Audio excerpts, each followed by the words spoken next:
सुनिए डॉक्टर श्याम सुंदर पाराशर जी की यह अनमोल कथा। आज की इस खष्टम दिवसीय कथा के द्वितीय भाग के अंतर्गत आप लोग भक्तों यह जानेंगे कि ऐसा कौन सा रहस्य है जिसको जान लेने के बाद किसी और रहस्य की या किसी और ज्ञान की आवश्यकता नहीं होती। उस अभ्यास उस परम ज्ञान के बारे में आप लोग आज की इस कथा में जानेंगे भक्तों। तो इस गूढ़ रहस्यमयी कथा को ध्यान से सुने। श्री राधे राधे। जितना तुम हमसे प्रेम करोगे उतना हम तुमसे, और दूसरे वो हैं कि हम तो प्रेम करेंगे ही करेंगे, तुम करो या मत करो। और तीसरे वो हैं जो किसी से प्रेम करते ही नहीं। भगवान बोले सुनो देवी हो, जो प्रेम के बदले में प्रेम करता हो वो प्रेम है ही नहीं। तो क्या है?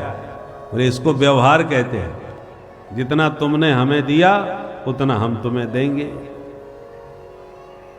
इसको व्यवहार कहा जाता है, प्रेम नहीं। देते समय जो लेने का भी हिसाब रखे वो व्यवहार है। और हम तो तुमसे प्रेम करते हैं इसलिए तुम्हें दे रहे हैं, तुम करो या मत करो, लौटाओ मत लौटाओ। ऐसे प्रेमी सिर्फ मैया बाप ही होते हैं। बच्चों से बेहद प्यार करते हैं, पढ़ाना लिखाना खिलाना पिलाना, उनको संपूर्ण जीवन देते हैं, अपनी जीवन की सारी संपत्ति उन पर खर्च करते हैं। अब गारंटी नहीं कि बच्चा भी इतना ही प्यार लौटाएगा मैया बाप को। बड़े पद पर पहुंचने के बाद बहुत से बेटे तो बाप को पहचानने से भी मना कर देते हैं, बेइज्जती ना हो जाए बुद्धिजीवी समाज में। इनके पिताजी अशिक्षित हैं, अनपढ़ हैं। तो जिस बाप ने मेहनत मजदूरी करके आपको पढ़ा लिखा करके कोई बड़ा अधिकारी बना दिया, आज तुम उस बाप को भी नहीं पहचान पा रहे। तो बेटा भले ही न पहचाने कुछ न करे, फिर भी मैया बाप का प्रेम पुत्र के प्रति विशेष होता ही है। और जो किसी से प्रेम करते ही नहीं, ऐसे लोग चार तरह के होते हैं: आत्माराम, आप्तकाम, अकृतज्ञ और गुरुद्रोही। ये चार लोग किसी से प्रेम नहीं करते। इनमें दो उत्तम दो अधम। उत्तम कौन है? आत्माराम और आप्तकाम। आत्माराम माने जो अपने आत्म स्वरूप में ही रमण करते हों। वे आत्माराम जो संत होते हैं वो अपने शरीर से भी प्रेम नहीं करते। हमने खाया कि नहीं खाया, कहाँ पड़े हैं, कपड़ा पहन रखा है कि नहीं पहन रखा, उन्हें शरीर का ही होश नहीं है। जो अपने शरीर का ही ध्यान ना रखे, उस अपने शरीर से ही प्रेम ना करे, वो तुमसे हमसे क्या प्रेम करेगा। दूसरे होते हैं आप्तकाम। आप्तकाम माने पूर्ण काम, जिनके भीतर संसार की कोई कामना शेष नहीं रह गई। ऐसे पूर्ण काम सिद्ध संत जो होते हैं वो भी किसी से प्रेम नहीं करते, वो अपने आनंद में सदा मस्त रहते हैं। और दो अधम भी होते हैं, अकृतज्ञ और गुरुद्रोही।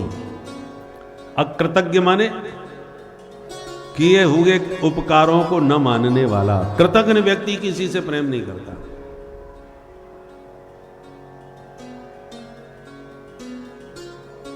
आपसे राम राम भी हंस के तभी तक करेगा जब तक आपसे कोई कार्य सिद्ध कराना हो, और आशा है कि ये काम कर देंगे, और उसे लगा कि ये नहीं करेंगे तो राम राम करना भी बंद कर दे।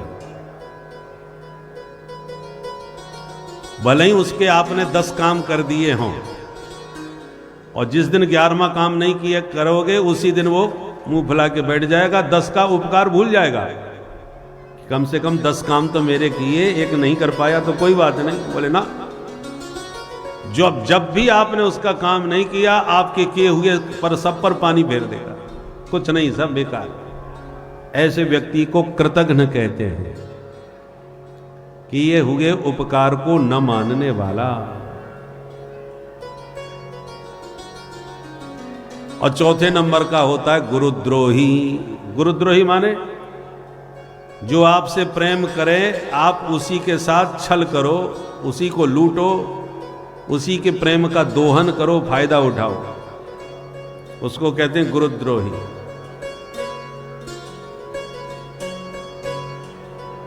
जिस प्रजा ने आपको आशीर्वाद दिया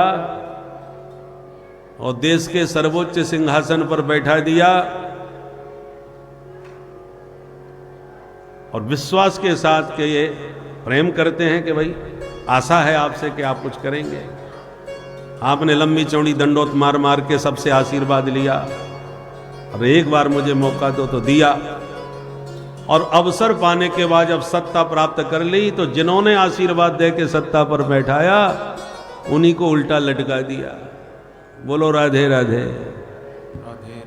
उन्हीं के पीछे काला कानून लगा दिया, उन्हीं की दुर्गति कर दी आपने। ऐसा व्यक्ति गुरुद्रोही होता है। जिससे आशीर्वाद मिले तो पुनर्मूषिको भव। एक बार एक महात्मा तपस्या कर रहे थे, एक चूहिया चींची करती हुई दौड़ी। महात्मा सिद्ध थे, बोले क्या हुआ, क्यों डर रही है, क्यों भाग रही है? बोले बिल्ली मेरे पीछे पड़ रही है। अच्छा तो जाओ, मेरा आशीर्वाद है, तू भी बिल्ली बन जा। तो चूहिया तुरंत बिल्ली बन गई। बाबा तपस्वी थे, उनके संकल्प की सिद्धि थी। एक दिन फिर डरी डरी भागी आ गई। क्या अब क्या हुआ? बोले कुत्ते मेरे पीछे पड़ रहे, चल तू भी कुत्ता बन जा। और अंत में एक दिन फिर भागता हुआ आ गया, कुत्ता बना हुआ। अब क्या हुआ? बोले सियार लोग मेरे पीछे पड़ रहे। बोले जा तू शेर बन जा, अब तुझे किसी का डर नहीं। तो महात्मा ने अपने आशीर्वाद से उसे शेर बना दिया, और जैसे ही शेर बना तो दहाड़ता हुआ बाबा जी को खाने के लिए ही आ गया। जैसे ही बाबा जी को खाने के लिए शेर बन के दौड़ा, बाबा ने तुरंत कहा पुनर्मूषिको भव, जा तू दोबारा फिर चूहिया बन जा। तो वही चूहिया बन करके फिर चिचियाने लगा। बोलो राधे राधे। यह है पुनर्मूषिको भव। तो जिनके आशीर्वाद से तुम शेर बन के दहाड़ रहे थे और तुम उन्हीं को खाने के लिए झपट्टा मार रहे हो, तो पुनर्मूषिको भव तो कहना ही पड़ेगा। फिर जैसे के तैसे जहां के तहां पहुंच जाओगे। तो ऐसा जिसके आशीर्वाद से आपने जो भी कुछ पाया हो, उनके प्रति हमेशा कृतज्ञ बन करके रहना, कृतघ्न मत बनना। कृतघ्नता का महापाप होता है, और कृतघ्न व्यक्ति कभी किसी से प्रेम नहीं करता, वो अपने स्वार्थ में सिद्ध रहता है। यदि आपसे स्वार्थ सिद्ध हो रहा है तो आप बहुत अच्छे हो, जिस दिन स्वार्थ सिद्ध नहीं हुआ, दूध की मक्खी की तरह निकाल के फेंक देगा। उसको कहते हैं गुरुद्रोही। तो गोपियां आप उसमें कानाफूसी करने लगी, बहना ये बताओ ये कौन से नंबर के है?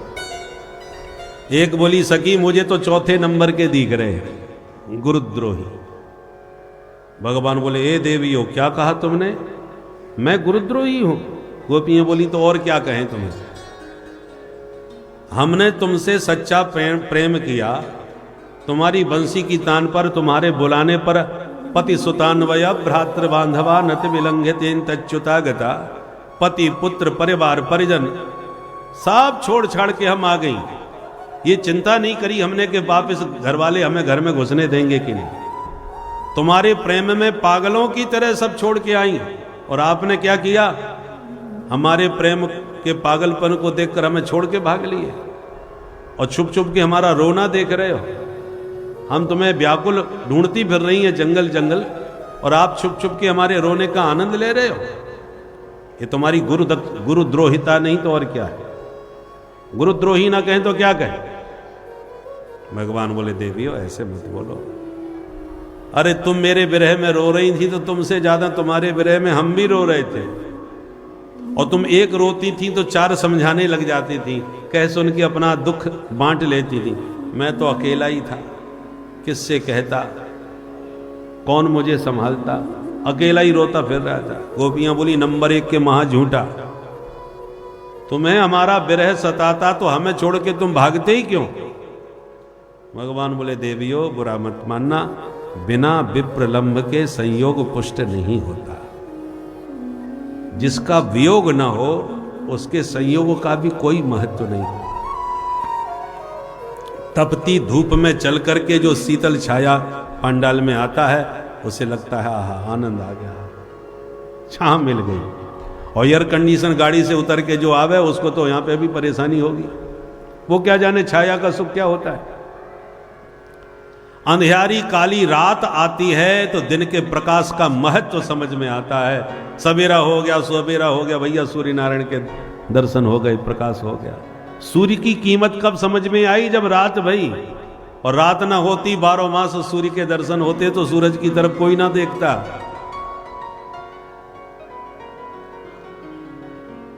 इसलिए वियोग बहुत जरूरी है। बिना विप्रलंभ के, बिना वियोग का ताप सहन किए संयोग सुख का कोई महत्व नहीं। कोई कितनी भी बढ़िया कीमती गाड़ी आपको खरीद करके दे दे, विश्व की सबसे बड़ी गाड़ी, आप ना उसका महत्व जानते हैं और ना हम आपके मन में वो आकांक्षा थी कि ये गाड़ी हमको मिले, तो आप तो उस गाड़ी से भी खेत की मेहड़ों पे घूमोगे, फ्री में मिल गई, अब मिल गई तो चलो यूज करो जैसे चाहे तैसे। आपको उसके पाने का बहुत हर्ष नहीं होगा, क्योंकि आपके कल्पना में भी नहीं थी कि वो मिले। पर कोई कल्पना कर रहा हो कि ये गाड़ी तो जीवन में एक बार खरीद के रहूंगा, चाहे कुछ भी हो जाए, चाहे खेत बेचने पड़े, पर गाड़ी तो ये खरीदनी है। और उस समय वही गाड़ी आपको कोई गिफ्ट कर दे आपके जन्मदिन पर, तब देखिए आपके हृदय में कितनी उमंग उठती है। वाह भैया, हम तो खेत बेच के भी खरीदने को तैयार थे, आपने तो बहुत बढ़िया तोहफा दिया।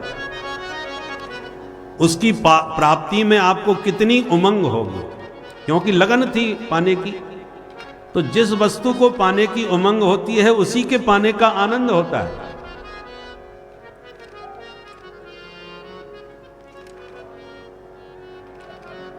तो जिससे आप अत्यंत प्रेम करते हो उसका वियोग हो जाए, और वियोग होने के बाद फिर संयोग हो, तो एक अपूर्व आनंद की अनुभूति होती है।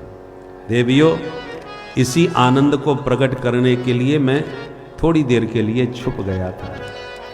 अब इतने वियोग में छटपटाने के बाद जो हमारा मिलन होगा, ये अपूर्व रस आनंद को उद्दीप्त करने वाला होगा। मैं तुम्हारे ऋण से तो कभी ऋण हो ही नहीं पाऊंगा। न पारये हम निर्बध्य संयुजाम स्वसाधु कृत्यम विबुधायुषा पिबः यामा भजन दुर्जर गेह श्रृंखला संवृश्य तद्वः प्रतियातु साधु। स्वसाधु कृत्यम, आपने जो प्रेम मुझे प्रदान किया, आपके इस साधु कृत्य से मैं कभी भी पूर्ण नहीं हो सकता। दुर्जर गेह श्रृंखला, घर गृहस्थी की श्रृंखला माने जंजीर, घर की जंजीरों से मुक्त होना बड़े बड़े साधु संतों के लिए कठिन होता है। बहुत से लोग घर परिवार छोड़ के बाबा बैरागी बन भी जाते हैं, तो जब कोई धन संपदा बहुत प्राप्त हो जाती है तो कहते हैं थोड़ा सा घर भिजवा दिया जाए, घर की स्थिति बहुत नाजुक है। या कहीं के स्त्री महंत भी बन जाएं और वैभव उस पर ज्यादा हो तो सोचते हैं कि कोई भाई भतीजा आ जाए, उसी को उत्तराधिकारी बनाया जाए ताकि माल किसी और पे ना जाए। तो शरीर से भले ही अलग हो गए, घर परिवार छोड़ दिए, पर मन अभी भी कहीं वहीं चिपका पड़ा रहता है। मैं भोगूं या मेरा कोई भोग है, बहुत कठिन है। कोई बिरला ही साधु होता है जिसके घर के बारे में किसी को पता ही नहीं कि वो कौन है, कहां से पैदा हुए, उनके बारे में कौन कौन है, कुछ नहीं। परिवार की आसक्ति त्यागना इतना सरल नहीं होता। दुर्जर गेह श्रृंखला। देवियों, पर तुमने स्त्री होकर के भी सबको त्याग दिया मेरे लिए, इसलिए मैं तुम्हारे ऋण से कभी ऋण नहीं हो सकता। तुम ही अपने साधु स्वभाव के कारण मुझे ऋण कर दो तो संभव है कि मैं ऋण हो जाऊं। ये सुन के तो गोपियां सब गदगद हो गईं, भगवान की मीठी मीठी बातों पर मोहित हो गईं। और तब प्रभु ने एक दिव्य महारास प्रारंभ किया। अब की बार जितनी गोपियां थीं भगवान उतने ही गोपाल बन के प्रकट हो गए। और प्रत्येक गोपी के कंठ में गलवैयां डाल के जब नाचे तो प्रत्येक गोपी को यही अनुभूति हुई कि कन्हैया सिर्फ मेरे हैं, मेरे साथ ही नाच रहे हैं। प्रत्येक गोपी समझ रही है मेरे हैं, मेरे साथ नाच रहे हैं। जो नाचे कन्हैया महारास में कि देवादिदेव महादेव शिव शंकर से भी नहीं रहा गया, वो भी काशी वासी काशी छोड़ करके दौड़े दौड़े वृंदावन आ पहुंचे और रास मंडप में घुसने लगे तो गोपियों ने रोक दिए, ए बाबा ये दाढ़ी मूछ वालों का इधर कोई काम नहीं, यहाँ पुरुष तो अकेले एकमात्र कृष्ण है, बाकी तो सब उनकी सखियां गोपियां हैं, दूसरा पुरुष नहीं प्रवेश पा सकता। बोले बाबा ने खूब अनुनय विनय किया कि देवियों मैं भी बहुत बढ़िया ठुमका लगाना जानता हूँ, मुझे लोग नटराज राज कहते हैं, एक बार मेरा नृत्य देखो तो सही। गोपियों ने कहा जहां मर्जी पड़े तहां ठुमका लगा लो बाबा, पर भीतर प्रवेश नहीं होगा तुम्हारा। बोले बाबा बहुत अनुनय विनय किए, देवियों 350 साल के बाद ज्ञान वापी से बाहर निकल के आया हूं, अब तो कम से कम मुझे मौका दो महाराज के आनंद का। पर गोपियों ने जब घुसने ही नहीं दिया तो बाबा फिर बेबस होकर के गए, जमुना जी में जाके डुगोता लगा के नहाए और अपनी जटाओं का लंबा चौड़ा जूड़ा बांध लिया और लहंगा फरिया पहन करके चुनरी ओढ़ करके नथ बेंदा चूड़िया बिछिया से अपने को सुंदर सखी बना करके छैल छबीली छोरी बन के छमछम करते हुए गोपियों के झुंड में घुस गए। गोपियां पहचान ही नहीं पाई कि ये कौन सखी है, पर जैसे भीतर प्रवेश किया गोविंद की दृष्टि पड़ी कि ये मोटी तगड़ी नई नवेली गोपी कौन कहां से आ पहुंची। ध्यान से देखा, मुस्कुरा के बोले आओ आओ मेरे गोपेश्वर नाथ, आपको भी स्वागत है महाराज में। बोलो गोपेश्वर महादेव की। अब जरा बताइए, जिस महारास में साक्षात शिव शंकर गोपी बन के थिरक रहे हो, वो रासलीला काम क्रीड़ा कैसे हो सकती है? भगवान शंकर कामारी हैं, काम को भस्म करने वाले, काम के शत्रु हैं, और वो स्वयं गोपी बन के महारास में नाच रहे हैं। इसलिए भूल के भी इसे काम क्रीड़ा कदापि नहीं माननी चाहिए।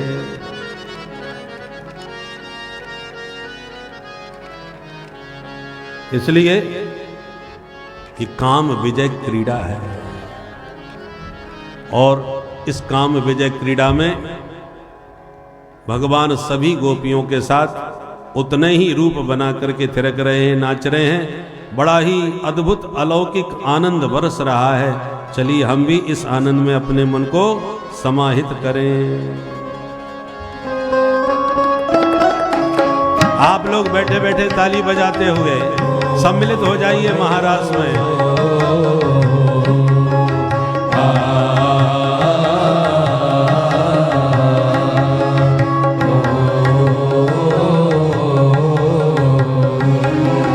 राधिका के नूपुर बाजे, राधिका के नूपुर बाजे, बंसी बाजे श्याम की, बंसी बाजे श्याम की, बंसी बाजे श्याम की, बंसी बाजे श्याम की, बंसी बाजे श्याम की, बंसी बाजे श्याम की, बंसी बाजे श्याम की, बंसी बाजे श्याम की, बंसी बाजे श्याम की। राधिका के नूपुर बाजे। ताली बजाते हुए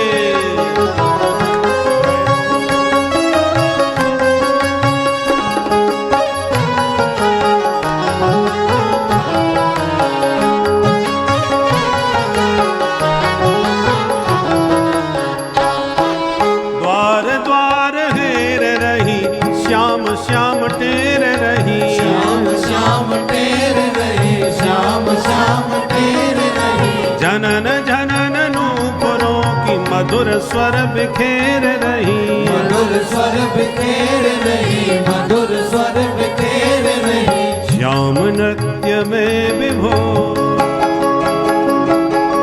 श्याम नृत्य में विभोर, सुध नहीं विराम की। बंसी बाजे श्याम की, बंसी बाजे श्याम की, बंसी बाजे श्याम की, बंसी बाजे श्याम की, बंसी बाजे श्याम की, बंसी बाजे श्याम की, बंसी बाजे श्याम की, बंसी बाजे श्याम की। राधिका के नूपुर बाजे,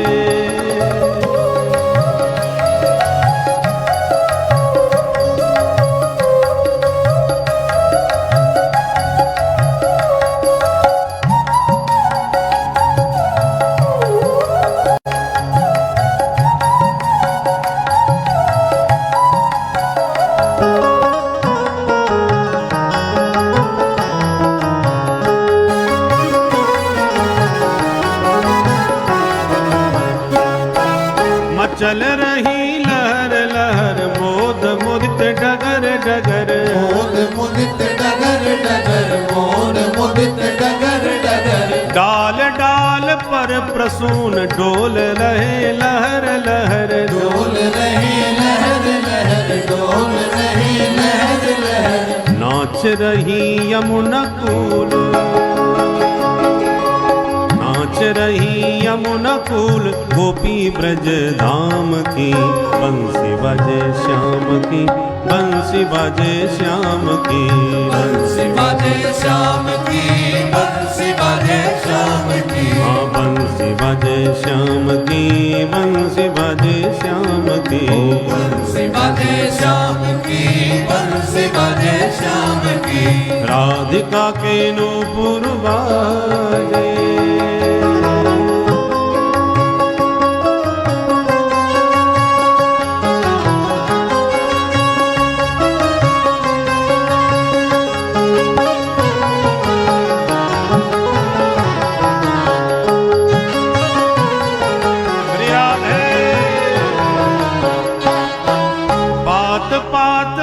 सुताल कुंज कुंज है निहाल, कुंज कुंज है निहाल, कुंज कुंज है निहाल। फिरक रहे बीचियों में डाल डाल पर रसाल, डाल डाल पर रसाल, डाल डाल पर रसाल।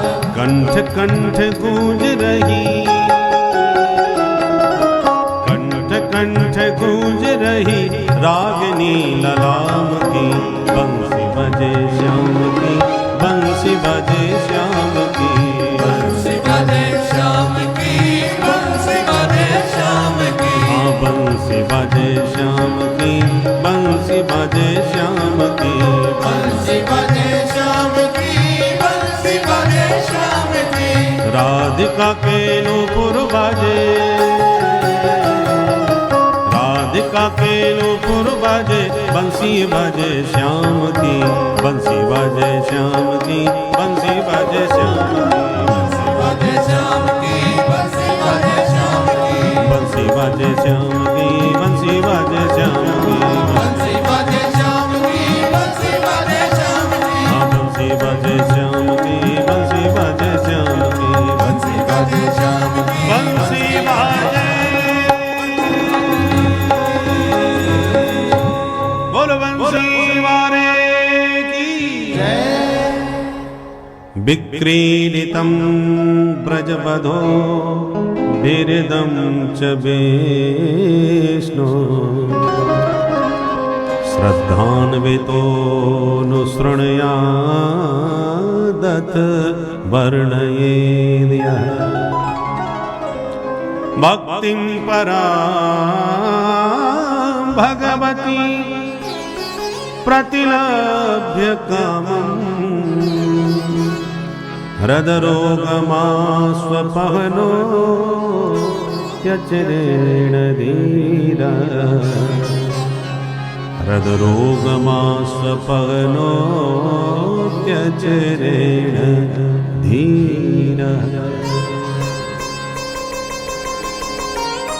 अंतिम श्लोक में रास पंचाध्यायी का फल बतलाते हुए सुखदेव जी कहते हैं, परीक्षित जो भी श्रद्धा भक्ति के साथ भगवान की इस महारास लीला का वर्णन करेगा अथवा प्रेम पूर्वक इसका श्रवण करेगा, उसे भगवान के पाद पद्मों में पराभक्ति प्राप्त हो जाएगी और उसका हृदय रोग हमेशा हमेशा के लिए दूर हो जाएगा।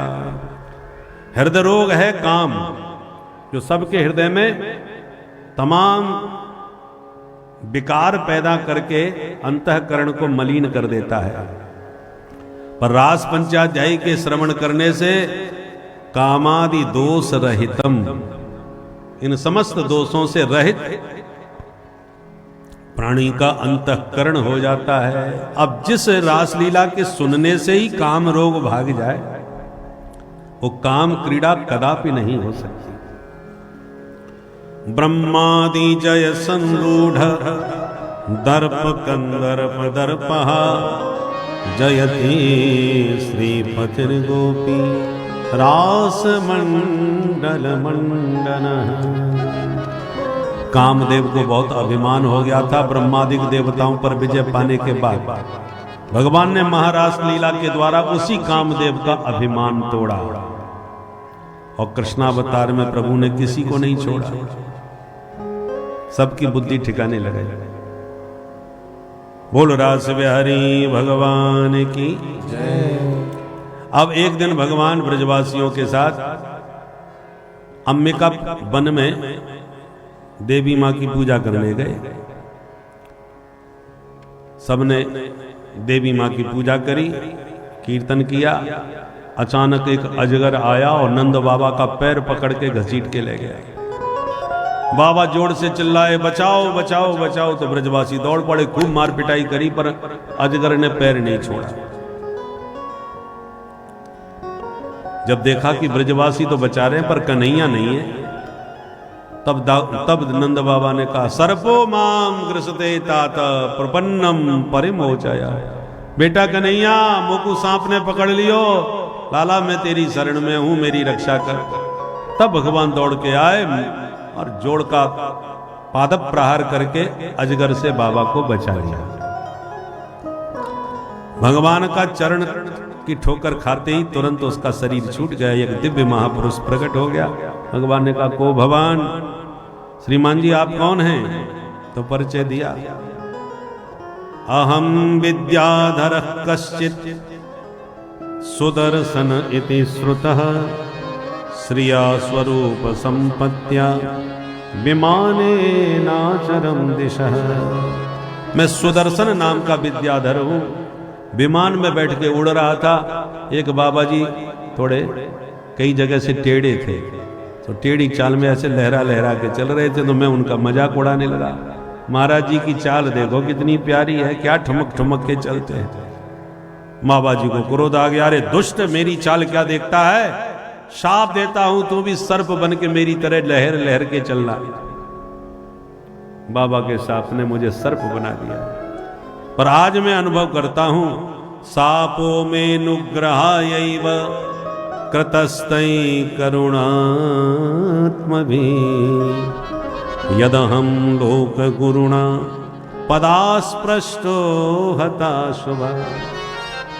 यदि वो संत साप न देते तो आज मुझे आपके चरण प्राप्त न होते।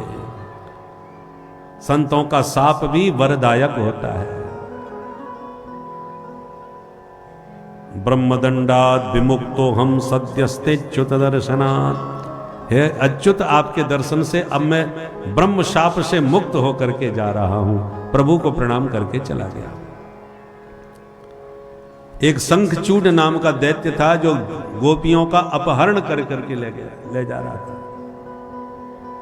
भगवान ने दौड़ करके उसके सिर पर मुक्का मारा, उसका सिर फट गया और उसके सिर में से एक मणि निकल पड़ी। उस मणि को ला करके भगवान ने दाऊ दादा को भेंट करी। दाऊ जी बड़े खुश हुए।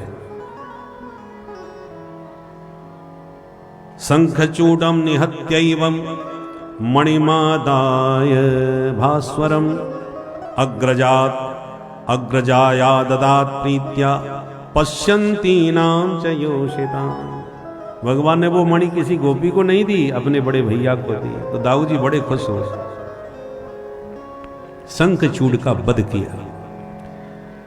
कन्हैया जब दाऊ दादा के साथ गैया चराने जाते हैं तो गोपियों का घर में मन नहीं लगता। क्या करें, तो बैठी बैठी आप उसमें कन्हैया की बातें करती हैं। दो दो गोपियों का संवाद इस गीत में है, इसलिए इस गीत को युगल गीत कहते हैं। गोपियां भगवान के बारे में क्या क्या बातें करती हैं, इस गीत में सुखदेव जी गाते हैं। बाम बाहु कृत बाम कपोलो बलगित भ्रूरधरार्पित वेणु कोमलांगुल विराश्रित मार्गम गोप्यैरयति यत्र मुकुन्दः। व्योमयान वनिता सहसिद्धैः विस्मतास्तदुपधार्य सलज्जा काम मार्गण समर्पित चेता अस्मलं ययुरपस्मृत निव्यः।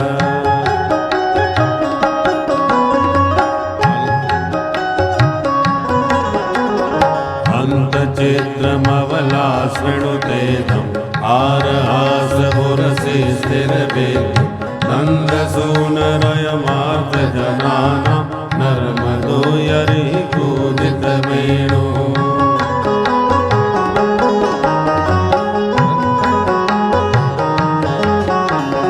वृन्दसो व्रज वृषा मृग गावो वेणुवाद्य हृत चेतस आरा दंतदष्ट कवला धृत कर्णा निद्रिता लिखित चेत्र विवासन।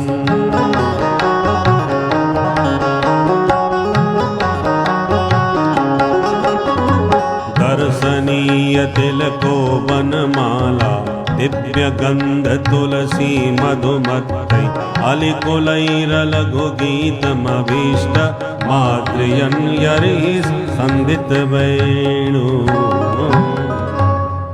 बोल बंसी वारे की जय। इसको युगल गीत कहते हैं। गोपियां कहती हैं, जब हमारे कन्हैया बाएं कंधे की तरफ गर्दन झुका करके सुंदर बंसी में स्वर फूंकते हैं तो कितने प्यारे लगते हैं।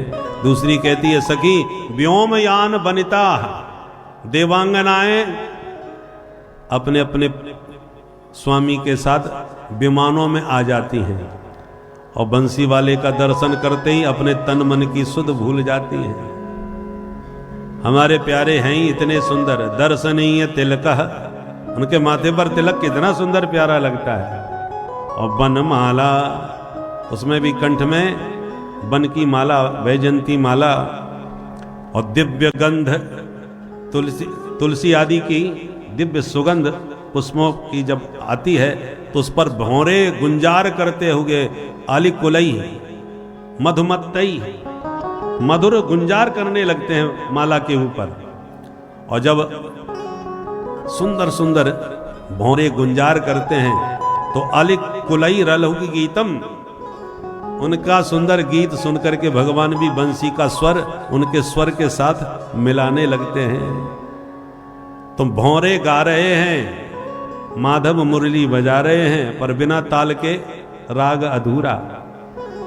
तो मंद मंद मनु गरजित मेघा, आकाश में बादल भी मंद मंद गर्जना करते हुए ऐसा लगता है जैसे मृदंग बजा रहे हो। तो पूरी प्रकृति संगीतमय हो जाती है। ब्रज में घनश्याम मुरली बजा रहे हैं तो आकाश के घनश्याम मृदंग बजा रहे हैं और पुष्प पर मड़राते हुए भौरे मधुर मधुर गुंजार से गीत गा रहे हैं। कैसी अद्भुत शोभा होती है। इस प्रकार से इस युगल गीत में गोविंद की महिमा गोपियों ने कही। इधर तो कन्हैया चैन की बंसी बजा रहे हैं ब्रज में, पर उधर मामा कंस पर क्या बीत रही है उस बेचारी की भी थोड़ी सुन लो। एक दिन नारद जी ने कंस को जाके कह दिया, महाराज जैसे आप नंद का लाला समझे बैठे हो, वो नंद का लाला नहीं है तो कौन है? तुम्हारी बहन देवकी का वही 8वां लाल है और वही तुम्हारा काल है। अरे भगवान, तो वहां कैसे पहुंच गया? बोले कंस यही तो तुम्हारी कमी है, सोते रहे और वसुदेव छोड़े आए चुपचाप अपने मित्र के घर में। इतना सुनते ही आग बबूला हो गया, तलवार निकाल के वसुदेव जी को मारने के लिए चला। निशात मसीमादत्त वसुदेव जिघांसया, मार डालूंगा इस दुष्ट वसुदेव को, इसने मेरे साथ धोखा दिया। नारद जी ने हाथ पकड़ लिया, रुको रुको रुको रुको, तुम्हारा काल वसुदेव नहीं वासुदेव कृष्ण है, उसकी सोचो। वसुदेव को मार दिया तो कृष्ण कभी पकड़ में नहीं आएगा, और उसका बाप यदि जिंदा रहेगा तो बेटा एक दिन मिलने जरूर आएगा, और जब मिलने आवे तो तुम ठिकाने लगाओ। मैं तो कहता हूं तुम भेजना ही बंद करो, तुम जितने भेजते हो वहीं जाकर के निपट जाते हैं। आज तक कोई लौट के आया? मेरी बात मानो, भेजना बंद करो, उनको बुलाओ ताकि तुम सब मिल करके उन दोनों को निपटाओ। बोले वाह गुरुदेव, क्या जोरदार बात बताई, आज तक हमारी बुद्धि में नहीं आई, अब मैं यही करूंगा। नारद जी बोले हमारा आशीर्वाद। और नारद जी सीधे वृंदावन आए, भगवान से एकांत में मिले और बोले प्रभु विनाशाय च दुष्कृताम, आपका अवतार दुष्टों का विनाश करने हुआ है और आप यहाँ चैन की बंसी बजा रहे हो। इक्का दुक्का कोई आ जाता है तो आप निपटा देते हो, ऐसे निपटने वाले नहीं है ये। तो क्या करें? बोले ये फुटकर काम बंद करो, थोक का काम चालू करो, तभी पृथ्वी का भार उतरेगा। एक से एक पापी पड़े हुए हैं, आप ऐसे इक्का दुक्का मारने से कुछ नहीं होगा। मैंने ऐसा बीज बोया है वहां जाके कि मुझे विश्वास है एक दो दिन में कोई ना कोई लेने जरूर आ जाएगा, तो आप चले जाइए वहां जाके सबको एक बार में निपटा दीजिए। और कह के नारद जी खिसक लिए। कंस ने इधर मथुरा में आपातकालीन मीटिंग बुलवाई, सभी साथियों को अपनी समस्या सुनाई कि वसुदेव ने मुझे धोखा दिया, तो पहले तो देवकी वसुदेव को दोबारा बंधक बना के जेल में डालो, पहले उनके बच्चों को निपटाऊं, बाद में उनको देखता हूं। देवकी वसुदेव बंधक बना लिए गए, जेल में डाल दिए दोबारा। परंतु एक केसी नाम का दैत्य खड़ा होकर बोला अरे महाराज उन बच्चों पर आप इतना परेशान मत होइए, मैं अकेला पर्याप्त हूं। वो कृष्णचंद्र है तो मैं भी केसी हूं। कृष्णचंद्र का शॉर्टकट अंग्रेजी में क्या होगा? केसी, तो वो हिंदी का, मैं अंग्रेजी का। अच्छा विश्वास है? बोले हाँ पूरा विश्वास है, आप मौका तो दो। बोले अच्छा जाओ। केसी घोड़ा बन के दौड़ा, जमुना तट पर खेलते हुए भगवान को खाने के लिए मुंह फाड़ के आया। भगवान ने एक मुक्का जमाया, सो गोविंदाय नमो नमः। अहंकार भगवान का आहार होता है। भगवान ने यह कृष्ण अवतार इसीलिए लिया था कि अहंकार रूपी राक्षस जो बहुत बढ़ गए थे उनका सर्वनाश किया गया और इस धरा को राक्षस विहीन किया गया, क्योंकि युग परिवर्तन के साथ साथ धरा को एक बार स्वतंत्र कराना आवश्यक होता है। इसीलिए जब जब युग या कल्प परिवर्तित होते हैं तब तब प्रभु अवतार लेते हैं, और यह जो द्वापर युग है यह अब समाप्ति की ओर है और कलयुग का आगमन है। तो प्रभु हर तरह के असुरों का सफाया करके पूर्ण रूपेण एकदम माया विराक्षसों से विहीन पृथ्वी को कलयुग की तरफ प्रेषित कर रहे हैं भक्तों। तो इस प्रभु की इस लीला को आप लोग भी इस कथा के माध्यम से सुनते रहें भक्तों। श्री राधे राधे। मुंगेरी लाल के हसीन सपने हैं आपके, कितने पूरे होंगे समय बताएगा। और यूं कह करके अक्रूर खिसक लिए। रात्रि अपने घर जाके विश्राम किया और सवेरा होते ही वृंदावन को चल दिए रथ में बैठकर। और वृंदावन पहुंचते रथ को सूर्यास्त हो गया। मथुरा से वृंदावन इतना दूर है क्या? बोले दूरी कुछ भी नहीं है, पर रथ में बैठते ही अक्रूर जी मनोरथों में खो गए। किम मया चरितम भद्रम किम तप्तम परमं तपः किम वाथाप्यर्हते दत्तम यद्रक्ष्यामद्य केशवम।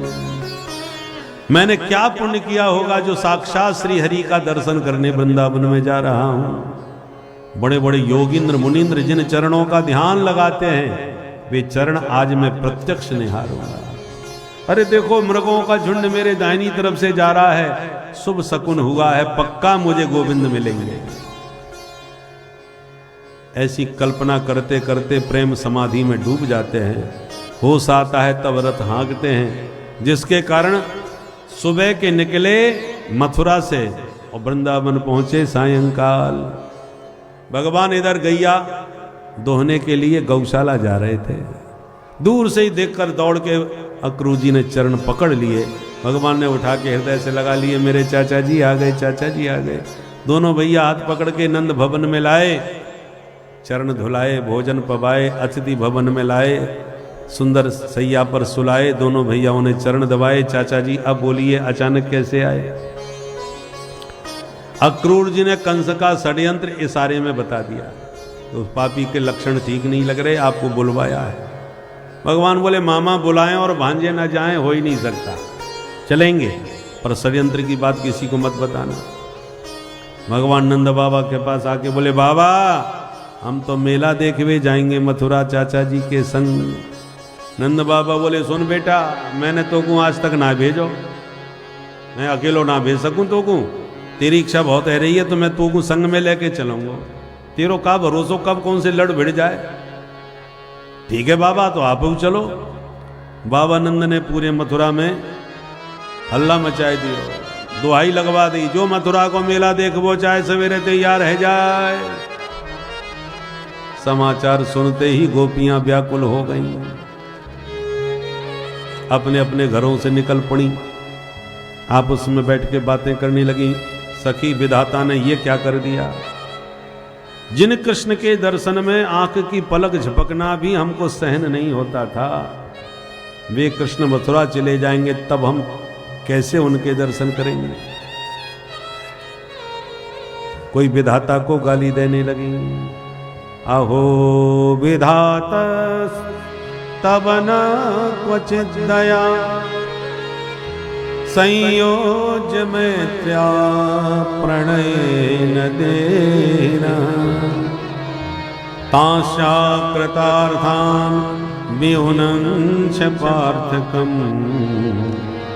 विक्रीडितम तेर्भक चेष्टितम यथा। अरे विधाता तू बड़ा निष्ठुर है, तेरा स्वभाव तो बच्चों जैसा है। बच्चे खिलौने बनाते हैं, खेलते हैं, उनके विवाह शादी रचाते हैं और मन भरते ही फटाफट फोड़ के भाग जाते हैं। तू भी हमको अपना खिलौना समझता है, जब मन भरा उसी को फोड़ दिया। एक बोली ये अक्रूर यदि नहीं आता बहन तो कुछ नहीं होता, सारे पाप की जड़ ये है। दूसरी बोली बहन इसका नाम ही गलत है, इसका नाम तो क्रूर होना चाहिए, अक्रूर नाम किसने रख दिया। ऐसे करके सारी रात गोपियां व्याकुल रही। प्रातः होते ही भगवान जैसी तैयार होकर के रथ में बैठे, दौड़ करके गोपियों ने रथ घेर लिया। किसी ने घोड़ों की लगाम, किसी ने रथ का पहिया पकड़ लिया। अक्रूर जी बार बार प्रभु को इशारा करें, प्रभु ये क्या हो रहा है। भगवान खड़े हो गए और गोपियों को समझाने लगे, देवियों सिर्फ 2 दिन की बात है, आज मैं जाऊंगा, कल मथुरा का मेला देखूंगा, परसों घर वापस, 2 दिन के लिए। गोपियां समझ गई ये स्वयं जाने के लिए उतावले हो रहे हैं, तो इनके उत्साह में हमें बाधा नहीं डालना चाहिए। तत् सुख सुखित्वम, जिसमें हमारे प्यारे सुखी उसी में हम भी सुखी। और तुरंत गोपियों ने रास्ता छोड़ दिया। अक्रूर जी ने तत्काल वायु वेग से रथ दौड़ा दिया। तो जब तक रथ की धूल उड़ती रही, गोपियां उसी मार्ग को देखती रही। जमुना जी का तट से रथ जा रहा था। अक्रूर जी बोले सरकार आप आज्ञा दो तो एक डुबकी मैं भी जमुना जी में लगा लूं। अवश्य। और जैसी डुबकी मारी, दोनों भैया यमुना जी के भीतर बैठे नजर आए। अक्रूर जी हड़बड़ाए, भीतर कैसे घुसे आए। उछल के बाहर देखा, दोनों भैया रथ में बैठे पाए। फिर डुबकी मारी तो जमुना जी में। अगले क्षण भगवान चतुर्भुज नारायण हो गए। दाऊ जी शेष की सैया बन गए। अक्रूर जी चरणों में गिर गए, बहुत प्यारी स्तुति गाने लगे। न तोस्मे हम त्वाखिल हेतु हेतु, नारायणं पुरुषमाद्यमव्ययम्। यन्नाभिजातादरविन्द कोशात् ब्रह्मा विरासी यतये सलोका। हे प्रभु, आप ही आदि पुरुष भगवान नारायण हो, मैंने आपको पहचान लिया। स्तुति करके जब बाहर आए तो भगवान मुस्कुराए, चाचा जी नहावे में बड़ी देर लगाए। अक्रू जी बोले सरकार देर तो आपने लगवाई, अब मैं आपको पहचान गया कि आप कौन हैं। मैं तो केवल नंद का लाला समझ के ले जा रहा था, परंतु अब समझ गया, ये तो मैं भूल ही गया कि आप साक्षात नारायण हैं। मेरी प्रार्थना है प्रभु, आपको मेरे घर चलना होगा। भगवान बोले चलूंगा, पर पहले मामा जी से मिलूंगा। ठीक है प्रभु। बातों बातों में रथ मथुरा पहुंच गया। शहर में जैसे ही पता चला, ए बहना, वो पूतना को मारे वे वारो छोरा आ गयो। दूसरी बोली, ए बहना, वो गोवर्धन उठावे वारो लाला आ गयो। जिसने जहां सुना वहीं से नर नारी गोविंद की झलक देखने के लिए उमड़ पड़े।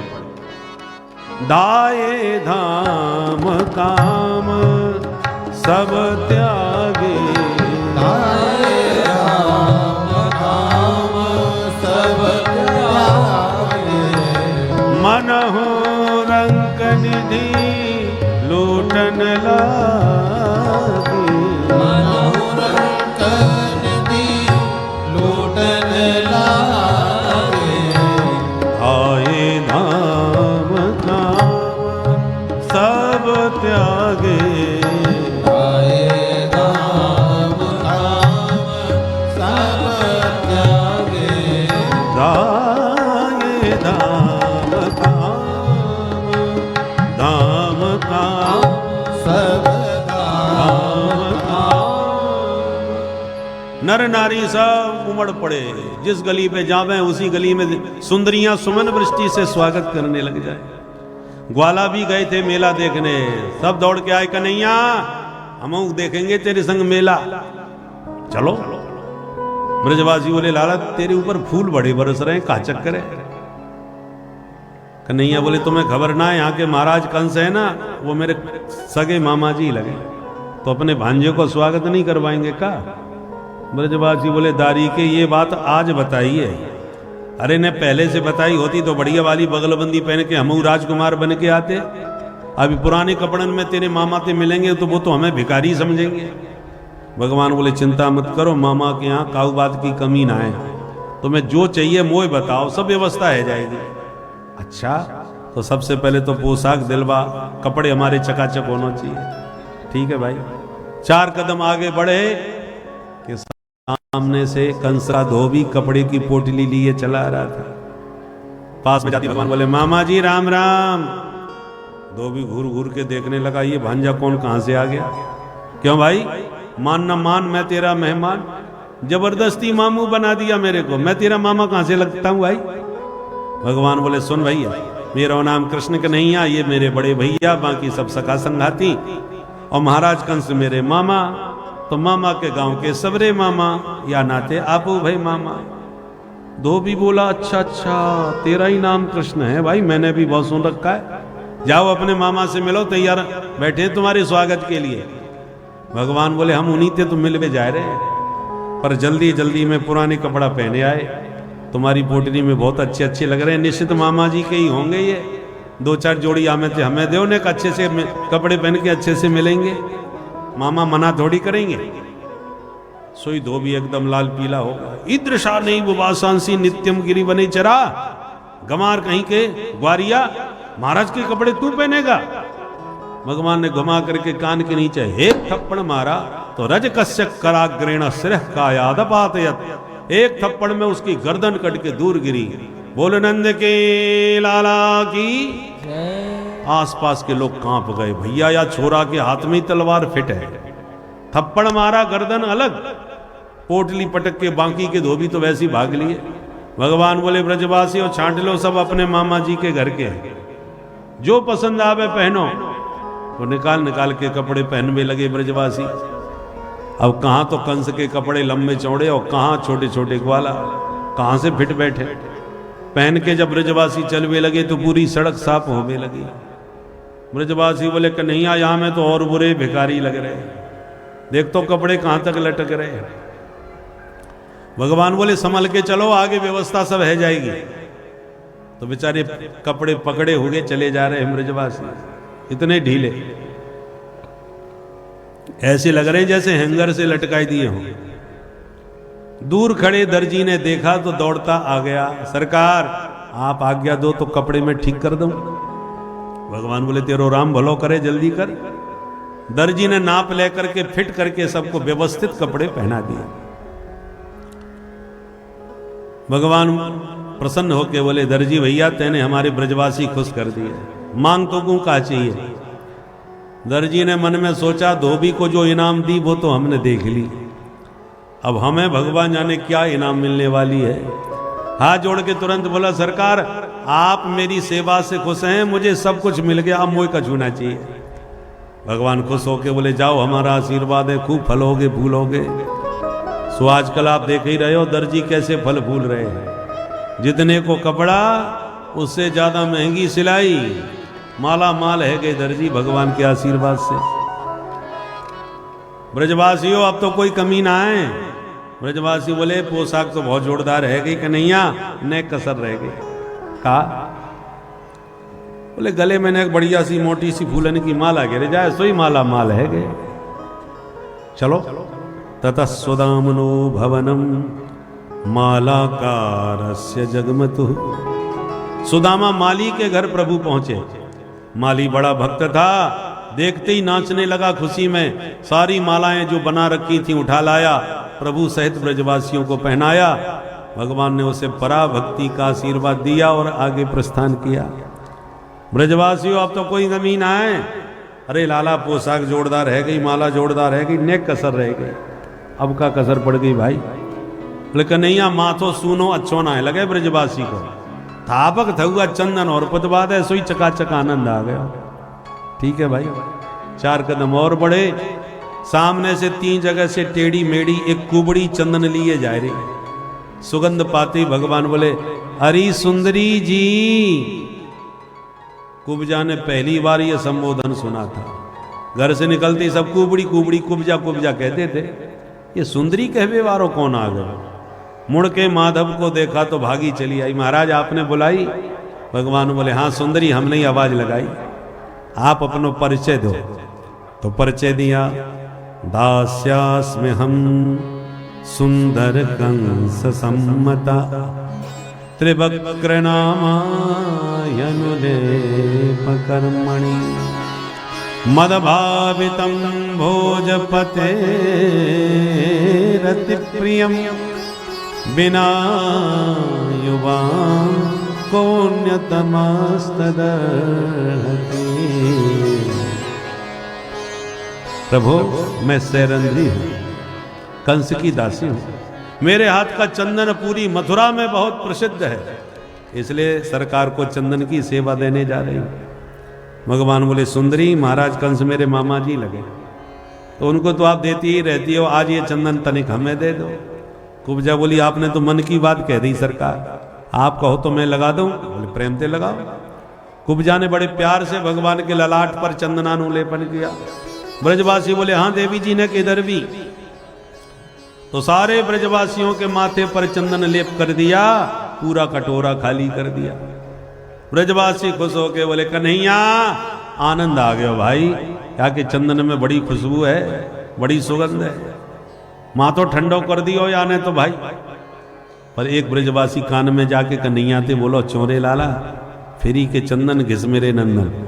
वह बेचारी को सवरो चंदन फिरी भंड में पोत लियो, ले वो दे वो कछू ना है, कछू इनाम दे पुरस्कार दे। भगवान बोले तो अभी ले। कुब्जा के पास आए, उसके पैर के अंगूठे को अपने चरण के अंगूठे से दबाई लियो और एक हाथ थोड़ी के नीचे लगा लियो, दूसरो हाथ बाकी कमर में डाल लियो। दाऊ जी ने तो शर्म के मारे मुंह घुमा लियो। धीरे से बोले लाला ध्यान रखियो ये अपनो वृंदावन ना है।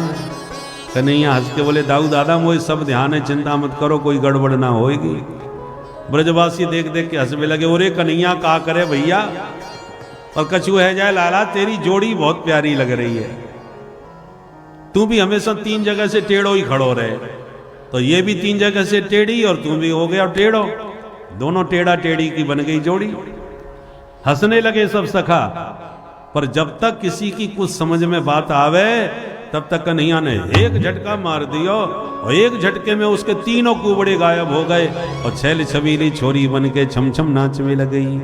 बोल नंद के लाला की जय। अब तो दर्शकों में चारों तरफ एक ही चर्चा, अरे भैया जादूगर है छोरा, जन्म की टेढ़ी एक झटका में सीधी कर दी।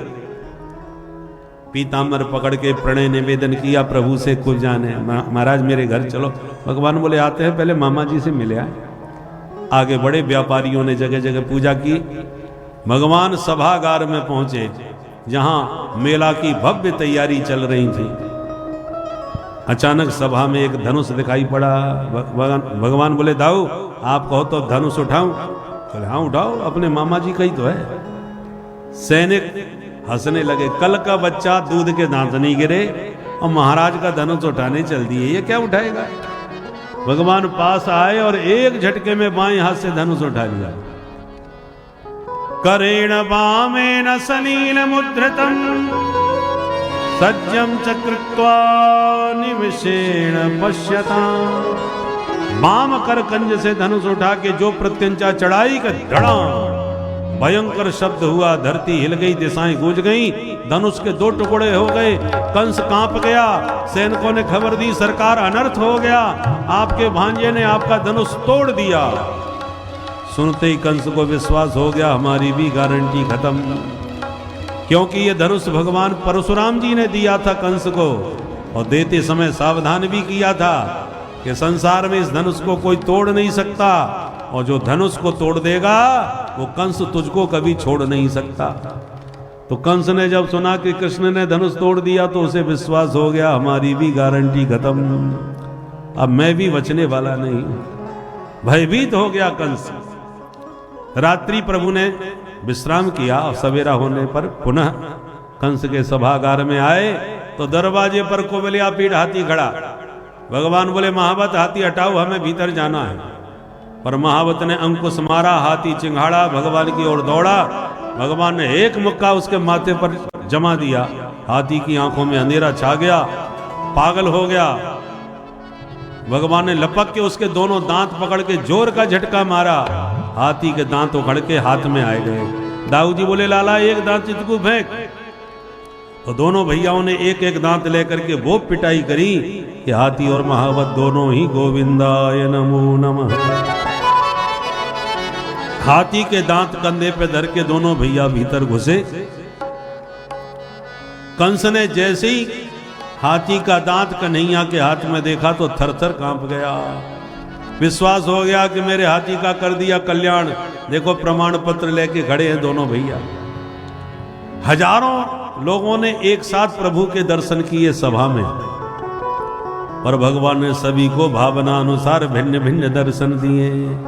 जिनके रही भावना जैसी, जिनके रही भावना जैसी, प्रभु मूर्ति तिन्ह देखी तैसी।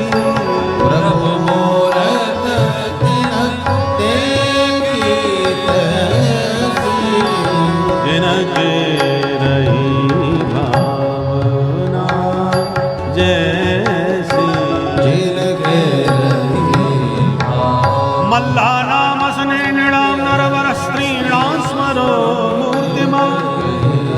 गोपानां स्वजनो सतां शतभुजा शास्ता स्वपित्रो शिशु मृत्युर्भोजपते विराट विदुषा तत्त्वं परम योगिना प्रश्नीनां परदेवतेति विदितो रंगं गत साग्रज।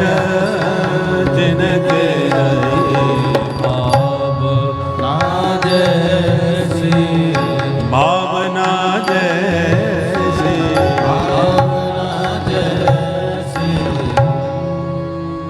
सभी को अपनी भावनानुसार भगवान भिन्न भिन्न दर्शन दे रहे हैं। पहलवानों को वज्र के समान दिख रहे हैं, सुंदरियों को कामदेव के समान दिख रहे हैं, कंस को यमराज के रूप में दिख रहे हैं, नंद बाबा को नन्हे से लाला के रूप में दिख रहे हैं, बड़े बड़े साधु संत योगींद्र मुनींद्रों को परम तत्व के रूप में उद्भाषित हो रहे हैं। चाणूर ने चुनौती देते हुए कहा, ए कृष्ण बहुत नाम सुना है, चल हो जाए दो दो हाथ। भगवान बोले थोड़ी बहुत लाज शर्म है कि बाजार में बेच खाई, हम बच्चे हैं तो बच्चों से लड़ेंगे। चाणूर बोला बातें मत बना, इतने बड़े हाथी को मार के दांत उखाड़ लाया, फिर भी अपने को बच्चा कह रहा है। न बालो न किशोरस्तम बलश्च बलिनांबरः, तू बच्चा नहीं है, तू बच्चा, तू पहलवानों का भी पहलवान है, हिम्मत है तो मुझसे लड़। ब्रजवासी दौड़ के आ गए, कन्हैया डर पियो मत, हम काहे क्यों आए तेरे संग में, अपने आप को अकेलो मत समझियो, दिखा दे पूतना बारे हाथ। भगवान बोले अच्छा ये बात, तो आजा मैदान में। बद्ध्वा परिकरम शौरी, कमर में पीताम्बर बांध के कूद पड़े कन्हैया अखाड़े में, तो बले न सह मुष्टिका, मुष्टिका सुर बलराम जी के साथ भिड़ गया। अब तो दोनों के बीच जो मल्ल युद्ध प्रारंभ हुआ, हस्ताभ्याम हस्तयोर बद्ध्वा पदभ्याम एव च पादयो, अरतनी द्वय अरतनी भ्याम जानुभ्याम चैव जानुनी, पंजे से पंजे एड़ी से एड़ी फंस गई, भयंकर मल्ल युद्ध प्रारंभ हो गया। बड़ी देर तक युद्ध चला, कोई फैसला नहीं। कंस को भयंकर क्रोध आने लगा, बहुत ऊंचे सिंहासन से बैठे बैठे बोला, चाणूर मार चाटा कर दे चकनाचूर। चाणूर ने दौड़ के भगवान की छाती पर एक मुक्का मार दिया। भगवान बोले मुक्का मार चुका, और छोटी सी चपत मेरी भी चाखनी पड़ेगी। दौड़ के आए और चाणूर के कान के नीचे एक चांटा जमाए, एक चांटे में चारों कोने चित्त गिरा, चकनाचूर हो गया चाणूर। बोल चाणूर मर्दन भगवान की। दाऊ दादा ने भी देर नहीं लगाई, सिर पर घुमा के एक मुष्टिका जमाई, मुष्टिका सुर भी एक मुष्टिका में ढेर हो गया। सल तो सल आए, उन्हें भी परलोक पहुंचाए। कूट नाम का दैत्य आया, दो मुक्के में कूट को भी कूट दिया। बाकी के पहलवान अपने आप ही मैदान छोड़ के भाग गए। भगदड़ मच गई पहलवानों में। कंस देखकर पागल हो गया, चिल्लाने लगा ऊपर से, पकड़ लो इन दोनों बच्चों को, जिंदा न जाएं। आज इन्हें मारूंगा, इनके बाप को मारूंगा और अपने बाप को भी मार डालूंगा। सोई भगवान समझ गए इसका बैलेंस बिगड़ गया। भगवान ने एक छलांग मारी, कंस के सिंहासन पर पहुंच गए गिरधारी, पकड़ के मामा की चुटिया हिला डाली। कंस थर थर कांपने लगा प्रभु को अपने पास पा करके। सुखदेव जी वर्णन करते हैं, चाणूरे मुष्ट के कूटे, सले तो सल के हटे, चले तो सल के हटे, चले तो सल के हटे। ऐसे साप दो प्रभु मल्ला, सर्वे प्राण परिछवा, सर्वे प्राण परिछवा, सर्वे प्राण परिछवा।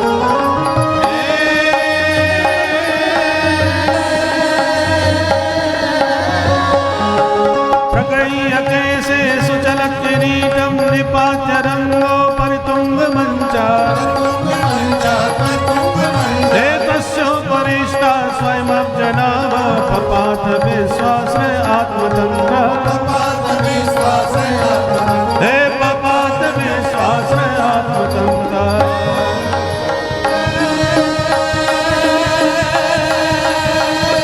एक धक्का मारा कंस को, चक्कर खा के धरती पर गिरा।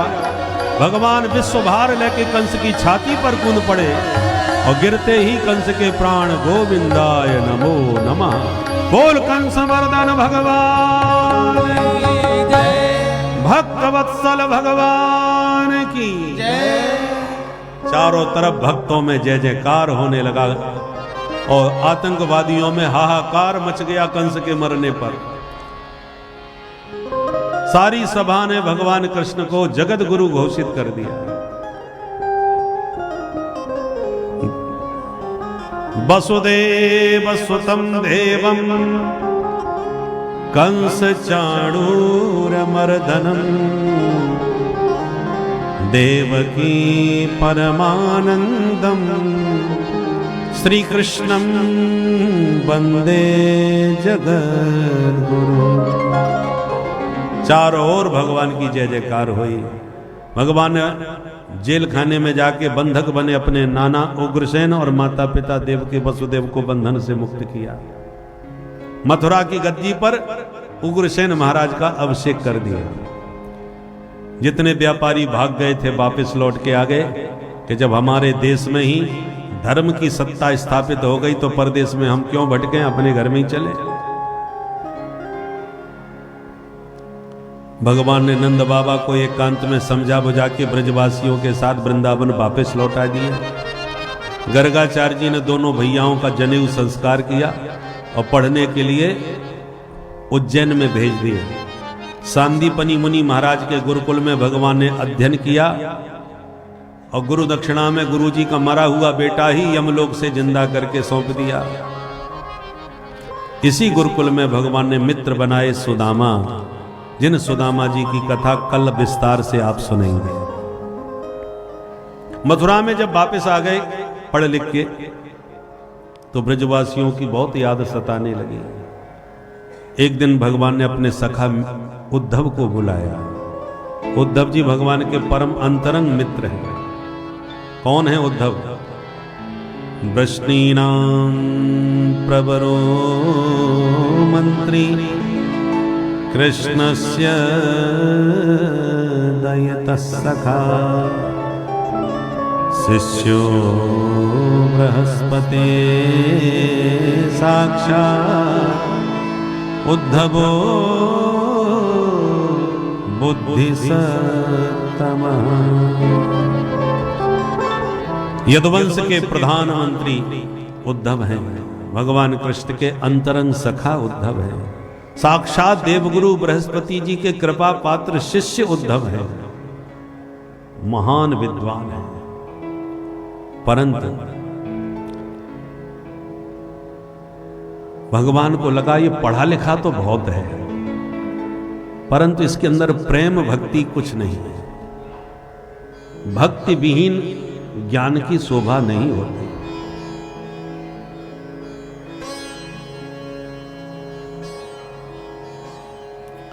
तो क्या करें, इस ज्ञानी को प्रेमी कैसे बनाएं?